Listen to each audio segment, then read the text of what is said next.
এই কনসেপ্ট মাথায় ঢুকান। এই চোরের দল কেন চুরি করতে পারতেছে?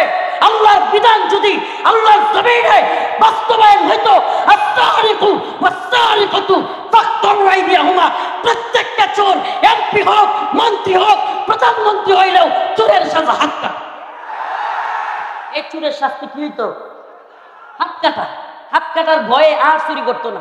আপনি বলবেন হুজুর আগামীকাল কি তাইলে সব ফেরেশতা হয়ে যেত চোরেরা? ফেরেশতা হওয়া লাগতো বাধ্যতামূলক। ফেরেশতা হওয়া লাগতো বাধ্যতামূলক। এই বিচার ব্যবস্থা, এই বিশ্ব ব্যবস্থা, এই কুফরি সিস্টেম সব ভেঙে চুরে দিতে হবে। মুসলিমদের ঈমানের তাকাজা এটাই, জমিন কার? বিধান চলবে কার? ইনিল হুকমু ইল্লা লিল্লাহ, আমার আল্লাহ তা'বুদু ইল্লা ইয়া, জমিন আল্লাহর, হুকুম আল্লাহ। সিনু লানা ওয়াল আরাবু লানা ওয়াল হিন্দু লানা ওয়াল কুল্লু লানা। হিন্দ আমাদের, হিন্দুস্তান আমাদের, চীন আমাদের, ইউরোপ আমাদের, আমেরিকা আমাদের, গোটা পৃথিবী মুসলিমদের। এগুলো এরা দখল করছে, ইনশাআল্লাহ ছুটায় ফেলবো ওসিরেই। আফগান আমাদের হয়ে গেছে, মালি সোমালিয়া আমাদের হচ্ছে, ইয়েমেন আমাদের হচ্ছে। গোটা পৃথিবী মুসলিমদের পদতলে আসবে যদি ইমানের অবস্থা কঠিন থাকে। যারা আমরা দাওয়াতের কাজ করি কিংবা প্রোগ্রামের কাজ করি, তারাও গভীর রাতে ঘুমাইলে পরে ফজরের নামাজ মিস হওয়ার সম্ভাবনা থাকে। এটা খুব মাথায় রাখা চাই, আমরা যেন কোনোভাবেই নামাজ কাজা না হয়ে যায়।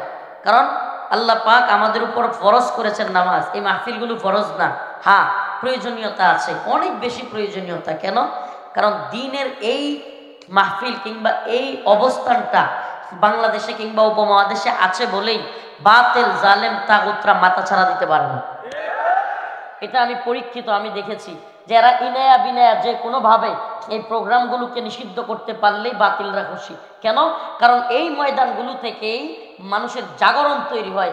আলেমরা যে কোনো সময় যে কোনো জালেমের বিরুদ্ধে দাঁড়ানোর জন্য একটা প্ল্যাটফর্ম দরকার। আলেমরা এই প্ল্যাটফর্মটাকে পেয়েছে, মানুষকে দাওয়াতের এই ময়দানে ওয়াজে আয়েশা মানুষকে ঐক্যবদ্ধ করে, যে কোনো জালেমকে বিতাড়িত করার জন্য এই ময়দানটা জাগ্রত করার জন্য খুব সহজ একটা মাধ্যম। তো এই জন্য এই ময়দানটার প্রয়োজনীয়তা অনেক বেশি, যে কারণে কষ্ট হলেও আমরা শরীক হওয়ার চেষ্টা করি। আল্লাহ পাক আমাদের সবাইকে দ্বীনি কাজগুলোর সাথে শরীক হওয়ার তৌফিক দান করুক, বলেন আমিন। আরো জোরে বলেন আমিন। আমি আল্লাহ এবং তার রাসূলের, আল্লাহর পক্ষ থেকে রাসূল এবং সাহাবায়ে কেরাম কেমন ছিলেন এবং তাদের অবস্থান কেমন ছিল, তাদের মুমিনের সাথে আচরণ কেমন ছিল, কাফেরের সাথে আচরণ কেমন ছিল, এই সম্বন্ধে আপনাদের কাছে কিছু কথা বলবো। আমাদের আচরণ মুমিনের সাথে কেমন হবে, কাফেরের সাথে কেমন হবে, রাষ্ট্রীয়ভাবে রাষ্ট্রীয় ক্ষমতা পাইলে কেমন হবে, রাষ্ট্রীয়ভাবে বিভিন্ন দায়িত্বশীল হলে কেমন হবে, প্রত্যেকটা জিনিস কোরআন সুন্নায় আছে না নাই? যদি কেউ মনে করে কোরআন স্বয়ং সম্পূর্ণ না, নাউজুবিল্লাহ, বরং আব্রাহাম লিঙ্কন থেকে কিছু নিতে হবে, লেনিন থেকে কিছু নিতে হবে, কার্ল মার্কস থেকে কিছু নিতে হবে, মাও সেতুং এর কাছ থেকে কিছু নিতে হবে, তাইলে আমি বুঝবো এ ব্যক্তি ইসলাম বুঝে নাই, এ ব্যক্তি দিন বুঝে নাই। আল্লাহ পাক যেখানে বলেছেন আল-ইয়াউমা আকমালতু লাকুম দীনাকুম ওয়া আতমামতু আলাইকুম নি'মাতি ওয়া রাদিতু লাকুমুল ইসলাম দীনা, আমি এই দিনকে পরিপূর্ণ করেছি। এখানে কোনো কাটছাটেরও যেমন সুযোগ নাই, নতুন করে সংযোজন করারও কোনো সুযোগ নেই। এই দিনে নতুন করে কিছু আনারও সুযোগ নাই, এটা থেকে বাতিল করারও কোনো সুযোগ নাই। আপনি সালাফদের ইতিহাস দেখেন, সাহাবায়ে কেরামের ইতিহাস দেখেন, তারা নিজেদের ক্ষেত্রে ছাড় দিতেন, নিজেদের ক্ষেত্রে কি করতেন, কিন্তু ইসলামের ক্ষেত্রে কোনো ছাড় দিতেন না। হযরতে আবু বকর, যার ব্যাপারে বলা হতো আরহাম উম্মতি বি উম্মতি আবু বকর, প্রত্যেক খতিব মিম্বরে এইটা পড়ে, এটা বলে, অথচ এই রহম দিলওয়ালা, নরম দিলওয়ালা হযরতে আবু বকর রাদিয়াল্লাহু আনহু, আল্লাহ রাসূল সাল্লাল্লাহু আলাইহি ওয়াসাল্লাম যখন চলে গেছেন, কিছু লোক যাকাত দিতে অস্বীকার করছে। কি করছে? যাকাত দিতে অস্বীকার করছে। সাইয়্যিদুনা হযরতে আবু বকর রাদিয়াল্লাহু আনহু বলেন, আমি ওই সমস্ত ব্যক্তি যারা যাকাত দেয় না তাদের বিরুদ্ধে যুদ্ধ ঘোষণা করলাম। সুবহানাল্লাহ। এবার হযরতে উমর রাদিয়াল্লাহু আনহু, সত্য মানুষ, খুব কঠিন মানুষ, তিনি পর্যন্ত আয়েশা হযরতে আবু বকরকে বুঝাইতে লাগলেন, আপনি এখন যদি এই অবস্থাটা তৈরি করেন, এই অবস্থা যারা যাকাত দেয় না তাদের বিরুদ্ধে শক্ত হন, যুদ্ধের ডাক দেন, অথচ সব দিকে মানুষ ইসলাম থেকে চলে যাচ্ছে, ইর্তিদাদের ফিতনা চলতেছে, সব দিকে মানুষ মুরতাদ হয়ে যাচ্ছে, ইসলাম থেকে বের হয়ে যাচ্ছে।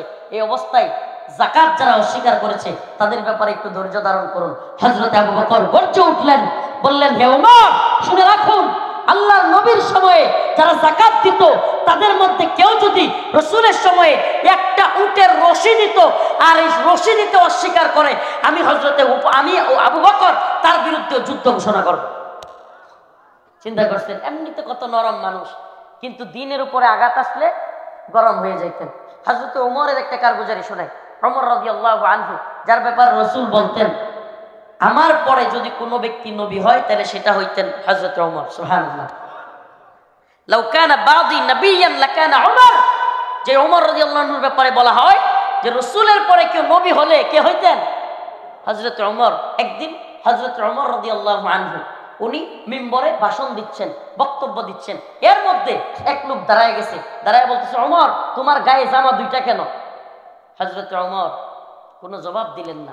সাধারণ পাবলিক মসজিদের মধ্যে সমস্ত মানুষের সামনে কি বলে, জামা দুইটা কেন? আমারে কোন এই এলাকার কোনো এমপি তো দূরে থাক, চেয়ারম্যান মেম্বাররাও যদি কেউ লোকদের সামনে কোনো এরকম প্রশ্ন করে, এর কয়েকদিন পরে ঠ্যাং টুং পাওয়া যাবে? সুবহানাল্লাহ, সুবহানাল্লাহ। খলিফাতুল মুসলিমিন হযরত ওমরকে বলতেছে, তোমার গায়ে জামা দুইটা কেন? হযরত ওমর তার ছেলেকে বলে, আব্দুল্লাহ, বেটা তুমি এই কথার জবাব দাও। হযরত আব্দুল্লাহ ইবনে ওমর দাঁড়ায়া বলেন, ভাই, আমার বাবার গায়েও এই যে বাইতুল মালের যে একটা একটা জামা সবাইকে দেওয়া হয়েছে, আমার বাবারও একটাই, আমি আমার জামাটা আমার বাবাকে দিয়ে দিচ্ছি। সুবহানাল্লাহ। আমি আমার জামাটা আমি আমার বাবাকে দিয়ে দিয়েছি, এই জন্য ওনার গায়ে দুইটা জামা। ও ভাই, এই ওমর রাদিয়াল্লাহু আনহু দেখেন ব্যক্তিগত আক্রমণের ক্ষেত্রে তারা কত বেশি বিনয়ী। সুবহানাল্লাহ। যে একটা বেদুইনকে পর্যন্ত উনি মারতে বলেন নাই, কাটতে বলেন নাই, পরে বলেন নাই ওরে ধর, এখনই ওরে শোয়ালা বলছেন, বলেন নাই। হযরত ওমর তার ছেলেকে বলছেন, বাবা তুমি জবাব দাও। তার ছেলে দাঁড়ায় বলছে, আমার জামাটা আমার বাবাকে দিয়ে দিয়েছে।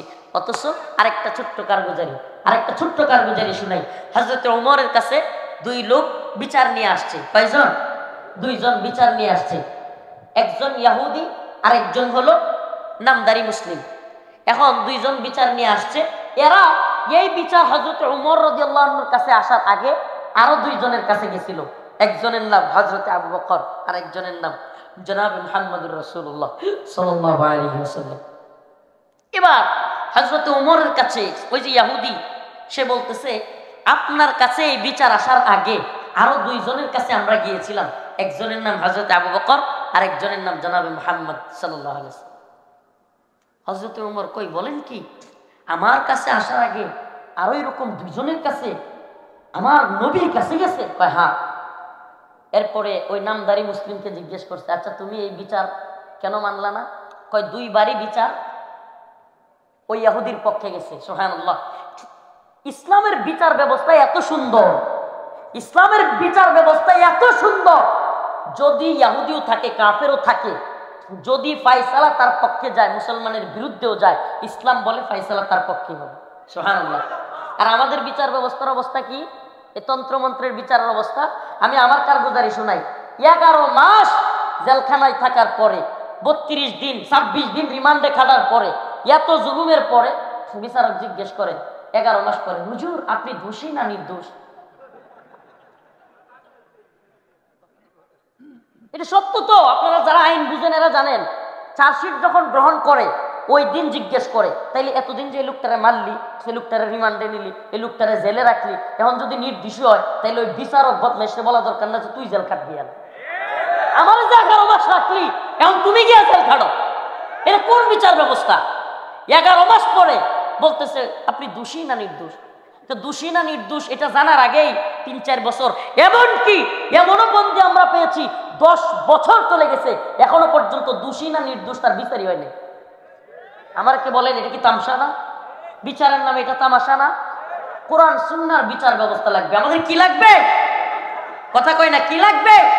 সব কিছুতে এই কনসেপ্ট, ও ইমাম ভাই, ও খতিব ভাই, ও দাঈ ভাই, বক্তা ভাই, মুসলিম তুমি যদি দ্বীনের দরদি হয়ে থাকো, প্রত্যেকের একটাই দাবি হওয়া দরকার, এটা রফিকুল ইসলাম মাদানির বক্তব্য নয়, প্রত্যেকের কথা হওয়া দরকার, আমাদের ইসলামী শরিয়া লাগবে, কোরআন সুন্নাহ অনুযায়ী সমস্ত বিচার ব্যবস্থা, শাসন ব্যবস্থা লাগবে। আমাদের দাবি একটাই। আজকে আপনাদেরকে বলি, এই যে গার্মেন্টস, সোয়েটার ফ্যাক্টরি, এই সমস্ত ফ্যাক্টরিগুলোতে আন্দোলন কেন? এরা কোটি কোটি টাকা, যাদের শ্রম ঘাম, যাদের মজুরি, যাদের কষ্ট আর মেহনতে এই ফ্যাক্টরি দাঁড়ালো, তুমি শিল্পপতি হইলা, কোটিপতি হলা, তুমি তাদের মজুরি দিতে চাও না, তোমার মতো ভণ্ড আর করবে তাদের মজুরি দিতে চায় না। কেন? শরিয়া নাই যে, না তো পাঁচাই পিডানি হইতে দেখতে। শরিয়া থাকলে এই সমস্ত ভণ্ডামি চলতো না। রাস্তাঘাট, কাল বাট, স্কুল কলেজের পারলে বাথরুমের, স্কুল কলেজ মাদ্রাসার বাথরুমের কমোড পর্যন্ত খায় না সুরের দল, কমোড পর্যন্ত খায় ফেলে। কমোড তো খাইতে পারে না, টাকাটা খায়। এই কাই কি খায় না? 50 লাখ টাকা বাজেট হয়েছে, 25 লাখ মন্ত্রীর পকেটে, 13 লাখ আরো এমপির পকেটে, আর রয়েছে কত 12 লাখ, 6 লাখ উপজেলা চেয়ারম্যানের পকেটে, বাকি কত বাজেট আর 6 লাখ। এখন চেয়ারম্যানে কয় আমি একটু ছাড়া দেই, কথা কন না? মেম্বার হেরাও ঘুরতেছে, হেও আর একটা ছাড়া দিব। এই অবস্থায় বাজেট হইতে হইতে আমাদের জায়গায় আসে, আইসা বাজেট কি হয়েছে? হাওয়া। এত মোড়া বাজেট আয়া কেমন হয়েছে? শেষ। কেন হয়েছে? হ্যাঁ বলে না কেন হয়েছে? ইসলামী শরিয়া নাই। এই কনসেপ্ট মাথায় ঢুকান। এই চুরের দল কেন চুরি করতে পারতেছে? আল্লাহর বিধান যদি আল্লাহর জমিনে বাস্তবায়ন হইতো, আস-সারিকু ওয়াস-সারিকাতু ফাকতাউ আইদিয়াহুমা, প্রত্যেকটা চোর এমপি হোক, মন্ত্রী হোক, প্রধানমন্ত্রী হইলেও চোরের সাজা হাত কাটা। এই চুরের শাস্তি কি হইতো? হাত কাটা। হাত কাটার ভয়ে আর চুরি করতো না। আপনি বলবেন হুজুর আগামীকাল কি তাইলে সব ফেরেশতা হয়ে যেত চুরেরা? ফেরেশতা হওয়া লাগতো বাধ্যতামূলক, ফেরেশতা হওয়া লাগতো বাধ্যতামূলক। এই বিচার ব্যবস্থা, এই বিশ্ব ব্যবস্থা, এই কুফরি সিস্টেম সব ভেঙে চুরে দিতে হবে। মুসলিমদের ইমানের তাকাজা এটাই, জমিন কার? বিধান চলবে কার? ইনিল হুকমু ইল্লা লিল্লাহ, আমার আল্লাহ তা'বুদু ইল্লা ইয়া, জমিন আল্লাহর, হুকুম আল্লাহ। সব মাবুদ মানে আসমানের মালিক কে? জমিনের মালিক কে? রিজিকের মালিক কে? এখন জন কয় বিধানের মালিক কে, তখনই সমস্যা। বিধানদাতা কে? মানুষ না আল্লাহ? বিধানদাতা মাবুদ কে? আরে আল্লাহ যদি বিধানদাতা মাবুদ নাই হয়, তাইলে আল্লাহ যে কোরআনে বলতেছে আসমান জমিনের মালিক কেডা, সৃষ্টিকর্তা কেডা, এগুলো মক্কার কাফেররা মানত। ওয়ালা ইন সাআলতাহুম মান খালাকাস সামাওয়াতি ওয়াল আরদ লায়াকুলুন্না আল্লাহ। আল্লাহ তাআলা বলেন নবী আপনি জিজ্ঞেস করেন তাদেরকে, ওয়ালা ইন সাআলতাহুম মান খালাকাস সামাওয়াতি ওয়াল আরদ, আসমান এবং জমিন কে বানাইছে, তারাও কয় লা ইয়াকুলুন্না আল্লাহ। আল্লাহ। সমস্যা কোথায় পাচ্ছে? যখন রাসূল বলেছে লা ইলাহা ইল্লাল্লাহ, আল্লাহ ছাড়া কোনো মাবুদ নাই, কথা মানতে হবে আল্লাহ, লাত উজ্জার না। সুবহানাল্লাহ। এই যে তখনই পেস্তা গেছে, লাত উজ্জারে মানা যাবে না, এটা করা যাবে না, ওইটা করা যাবে না। ইসলাম এত বেশি বাধ্য করে কেন? কি কয়? ইসলাম এত বেশি বাধ্য করে কেন? কুরআন যা বলেছে, রাসূল যা বলেছে, ক্বালু সামি'না ওয়া আতা'না, সে মুসলমান। আল্লাহ বলতেছে মুসলমান কে? যে বলবে ক্বালু সামি'না ওয়া আতা'না, আমি শুনলাম এবং মানলাম। আমি কি করলাম? শুনলাম এবং কোনো ব্যাখ্যা নাই। এই যে মহিউদ্দিন কি একটা, আমি জানতে চাই না কি নাম, খালেদ মহিউদ্দিন, দেখলাম শাইখুল হাদিস ইবনে শাইখুল হাদিস আল্লামা মামুনুল হক হাফিজাহুল্লাহকে জিজিয়া এটা নিয়ে প্রশ্ন কইরা, কর নিয়ে প্রশ্ন কইরা শাইখুল হাদিস শাইখুল হাদিস আল্লামা মামুনুল হক দামাত বারাকাতুহুকে ইনায়া বিনায়া কোরআনের এই অংশটাকে আল্লাহ যেখানে স্পষ্ট বলেছেন, আমাদের কনসেপ্ট একেবারে ক্লিয়ার থাকবে, কোনো কথা নয়। আমাদের ইসলামের অবস্থা, মুসলমানদের অবস্থা নাজুক থাকতে পারে, ইমানের অবস্থা নাজুক হতে পারবে। আমার কোরআন কি বলছে আমি স্পষ্ট বলবো, এটাই হিকমা। আমার কোরআন যা বলছে এটা বলার নাম কি? এ ভাই ইনায়া বিনায়া ঘুরাইয়া পেঁচাইয়া বলার নাম হিকমা না। আমি একটা উদাহরণ দেয় ছাত্র ভাইরা, তোমরা বসছই কেন, উঠতেছই কেন? এই এত রাত পর্যন্ত তারা থাকলোই কেন? ইনায়া বিনায়া ঘুরাইয়া পেঁচাইয়া বলার নাম হিকমা নয়। হিকমার একটা ছোট্ট উদাহরণ দিই। মনে করেন আমি একটা ডেলিভারি ম্যান, কি কথা কয় না, কি ডেলিভারি ম্যান, আমার কাছে একটা পণ্য দেওয়া হয়েছে। কি দেওয়া হয়েছে? মনে করেন এই মোবাইলটা একটা পণ্য, এই পণ্যটা আমাকে দেওয়া হয়েছে একজনকে দেওয়ার জন্য, একজনের বাড়িতে নিয়ে যাব। এখন এই পণ্যটা আমি গেছি একজনের বাড়িতে, যাওয়ার পরে দরজাটা খুল, দরজাটা খুল, না তোর জিনিস লয়ে যা। একটা তো তরিকা। নাম্বার 2, তরিকা নাম্বার 2, আসসালামু আলাইকুম ভাই, কেমন আছেন? আপনার একটা জিনিস আমার কাছে ছিল, একটু রাখবেন? এটা অমুকে পাঠাইছে আপনার জন্য। কত সুন্দর। নাম্বার 3, এটা খুলছি, খুললা এটার ভিতর থেকে মেমোরি সিম খুললা সবকিছু রাইখা এবার শুধু কভারটা লিয়ে গেছি, লিয়ে গিয়ে আসসালামু আলাইকুম ভাই, কেমন আছেন আপনি? নিয়ে যান, আপনার একটা জিনিস ছিল, হ্যাঁ মাশাআল্লাহ খুব সুন্দর, হ্যাঁ আমি উপকৃত হব, নেন, এটা অনেকক্ষণ ধরে আমার কাছে। আরো সুন্দর, বেশি করে বলছি না? এই 3 সূরতের কোন সূরতের নাম হিকমা?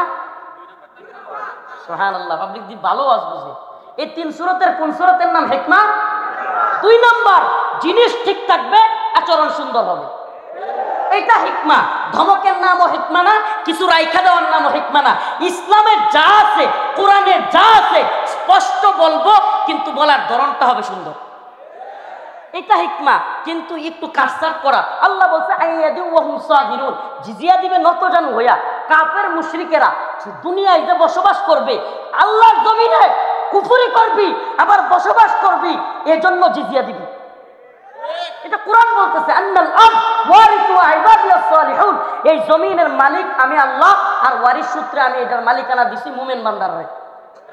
কাফেররা না মুমিন রে? মুমিন বান্দা। আন্নাল আরদ ওয়ারিসুহা ইবাদিয়াস সালিহুন, আমি এই জমিনের মালিক, ওয়ারিস সূত্রে মালিক বানায়া দিছি মুমিন বান্দাদেরকে। তাইলে কাফেররা থাকার জায়গা কই? আল্লাহ কয় কাফেররা থাকতে পারবো। আইয়াদি ওয়া হুম সাগিরুন, নতজানু হইয়া জিজিয়া দিবি। সুবহানাল্লাহ। এখন জিজিয়া কি জন্য? যে ইনায়া বিনায়া যদি বলেন না, জিজিয়াটা মুসলমানরাও যেমন জাকাত দেয়, হেরাও কর দেয় না।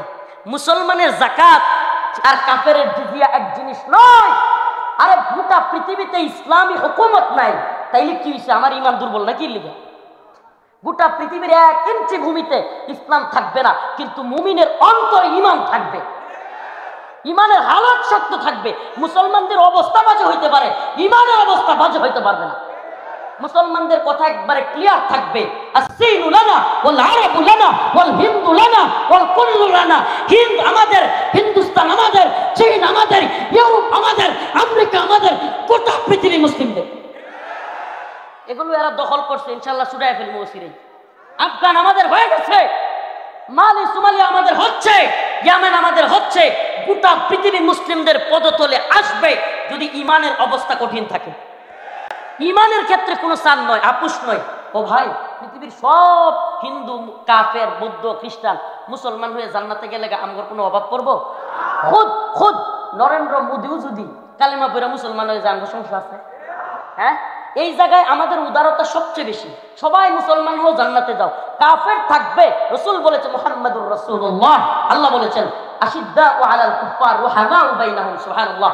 আল্লাহ এবং তার রাসূল সুস্পষ্ট জানিয়ে দিয়েছেন যে আমি এবং আমার সহপাঠীরা কাফেরদের ব্যাপারে শক্ত, মুমিনদের ব্যাপারে দরদওয়ালা। সুবহানাল্লাহ।